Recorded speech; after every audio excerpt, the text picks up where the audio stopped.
Ох, Тоби, чем же ты так провинился в прошлой жизни, чтобы быть таким уродливым в этой?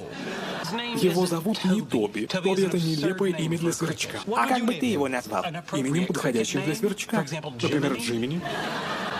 Ну все, Шелдон, вот и я. Начнем. Это справочник Янгеста по североамериканским насекомым. Здорово, Тоби.